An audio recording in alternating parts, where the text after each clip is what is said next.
Shalom à tous et bonjour, me voilà pour le psaume. Aujourd'hui c'est le numéro 127 dans la Chouraki. Le titre c'est En marche le brave.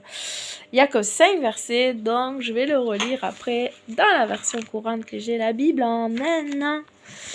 Alors, En marche le brave. Poème démonté de Chélomon. Si Yahuwah ne bâtit la maison, en vain peinent ses bâtisseurs. Oui.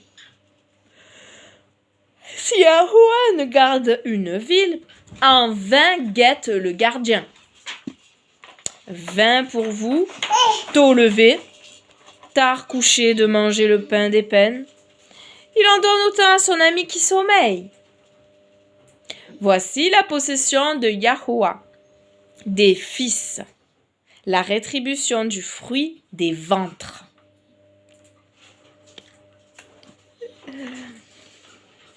Du fruit des ventres. Comme des flèches dans la main du héros, tels sont les fils de la jeunesse. Ah bon, t'as eu tard, non, hein? Mais comparé à Sarah dans la Bible, t'as eu tout. En marche le brave qui a rempli son carquois. Il ne blêmisse pas quand il parle aux ennemis à la porte. Oui, je vais te promener après. Allez, juste ça. Patiente moins de 10 minutes. Saphir. Doudou Saphir, il dit papa. Doudou Saphir. Allez, je répète. Dans une traduction plus courante. Chant des pèlerinages appartenant aux écrits de Salomon. Elia qui m'écoute toute bouche bée. Si le Seigneur ne bâtit pas la maison, c'est en vain que les maçons se donnent du mal. Si le Seigneur ne veille pas sur la ville, c'est en vain que les veilleurs montent la garde. C'est en vain, vous aussi, que vous vous levez tôt, que vous vous couchez tard, et que vous peinez à gagner votre pain. Le Seigneur en donne autant à ses bien-aimés pendant qu'ils dorment, pendant qu'ils font dodo. Des enfants, voilà les vrais biens de famille, la récompense que donne le Seigneur. Pardon. Les fils qu'un homme a dans sa jeunesse sont comme des flèches dans la main d'un guerrier. Saphir, heureux l'homme qui peut en remplir son carquois. Il ne risque pas d'être humilié quand il plaide contre ses adversaires à la porte de la ville. Mais oui, Saphir, je vais te promener. Mais oui, on la voit pas, comme elle est toute noire. Oh, Saphir. Proverbe, chapitre 29, versets 22 et 23. 22 et 23. L'homme colère excite les querelles, et l'homme furieux commet plusieurs forfaits.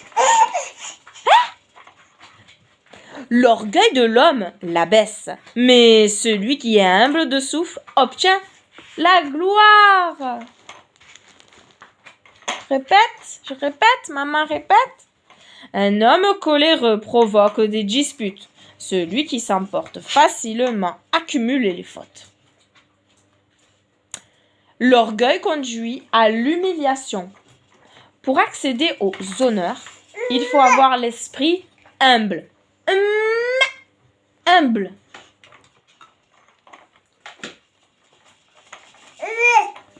On va prier maintenant, Elia. Maman va prier. Prions le Seigneur. Loué sois-tu, Père éternel, de ce que tu es là, au milieu de nous, de ce que nous croyons. Je crois, oui, que ma prière monte vers toi comme un parfum de bonne odeur, que tu m'inspires afin que ça soit, oui. Non seulement que je crois, je le dis, mais c'est vrai, oui, amen. Oh Seigneur, je demande selon ta volonté, tu m'exauces et tu prends plaisir. Et oui, forcément, tu m'exauces, tu prends plaisir. Tu as dit demander, vous recevrez. Tu as dit frapper, on vous ouvrira. Tu as dit que tu voulais rentrer chez nous, que tu frappais à la porte de notre cœur, que tu voulais rentrer et souper avec nous. Tu veux t'asseoir avec nous, tu veux prendre du temps avec nous. Est-ce que nous aussi, est-ce que Seigneur, t'accorde ce temps que tu demandes? Regarde-moi, sonde-moi, ô Elohim, et conduis-moi dans toute la voie de vérité, oui. Montre-moi si je suis sur une mauvaise voie. Merci Abba, tu nous as donné encore cette journée de vie. Tu m'as donné encore le souffle de vie. Oui, j'ai pu faire plein de choses. Et merci pour le soleil. Parce que c'est agréable de promener quand il y a du soleil. Ah, Seigneur, bien qu'il faut la pluie et que je te bénis pour la pluie aussi. Hein, il faut un temps pour tout. Ah, Seigneur. Merci pour la peinture que j'ai pu faire. Et merci de m'avoir soutenu encore aujourd'hui, d'avoir soutenu, je le crois, Valérian, qui va arriver bientôt du travail. Alléluia. Merci, Seigneur, de ce que tu parles à chacun de nos cœurs par ta parole. Et c'est une leçon qui est bien souvent répétée. L'humilité. Seigneur, tu cherches des hommes et des femmes doux et humbles de cœur comme toi. Tu nous avertis que l'orgueil précède la chute, alors que l'humilité... la gloire, ça doit être un autre mot, puisque normalement, gloire, la Shekinah, c'est pour papa, c'est pour toi. Mais bon, voilà. Tu cherches des hommes et des femmes humbles. Enlève tout orgueil de nos vies, Seigneur, toute mauvaise résistance, toute forme de rébellion, Seigneur. Viens à notre secours, révèle-nous notre péché, montre-nous la part d'orgueil qui reste dans nos vies, dans quelle situation, dans quelle parole que nous avons pu dire, dans quels agissements. Oh, Seigneur, ne nous laisse pas ignorants de ce que nous sommes, que nous puissions nous voir dans le miroir, réaliser qui nous sommes quand nous lisons ta parole et aussitôt, ne pas oublier, se mettre à l'œuvre pour pratiquer ta justice. Merci Papa de nous y aider. Oui, c'est toi qui donnes le vouloir et le faire. Merci encore pour tout ce que tu as fait pour moi, pour nous. Jusqu'à aujourd'hui, ce que tu es en train de faire. Oui, ceux qui sont avec nous sont plus nombreux que ceux qui sont contre nous, que je garde, que je me remémore toujours toutes ces promesses, ces affirmations qui sont bonnes pour mon être, qui réjouissent mon cœur, oui, qui me donnent de l'espoir, qui me donnent de l'assurance. Oui, j'ai besoin de me nourrir, nous avons tous besoin de nous nourrir. Je prie que ta parole, elle puisse être, ce pain de tous les jours, ce pain quotidien, qu'on ait toujours faim et soif de ta parole, Seigneur. Et que ta parole, elle soit comprise pour être bien pratiquée, que ta parole, oui, change des vies, alléluia, que le royaume des cieux augmente, que les ténèbres reculent, que tu attires encore des âmes à toi dans ta bonté, dans ta miséricorde. Car oui, tu es bon, tu es saint, tu es digne, tu es plein de miséricorde, oui, lent à la colère et riche en bonté. Merci de m'avoir appelé, de nous avoir appelés.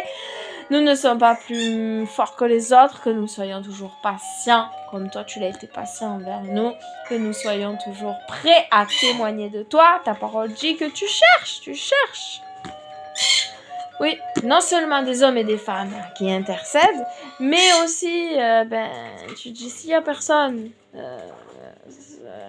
s'il y a personne pour annoncer la parole, mais comment l'entendront-ils? Alors, annonçons cette bonne nouvelle. Notre Mashiach est venu, le Messie est venu, il est venu pour nous sauver, il est venu donner sa vie pour nous sur cette croix. Il est venu, il a tout sacrifié, c'était pour toi. Oui, oui et oui, il t'aime, il nous aime, il est fidèle, il est le parfait gentleman qui ne s'impose pas. Alors, à celui qui n'a pas encore ouvert son cœur, ouvre ton cœur, parle-lui, demande-lui de l'aide. Tu fais un pas, il en fera beaucoup plus pour toi. Merci Abba. Soyez bénis. Bisous et à demain.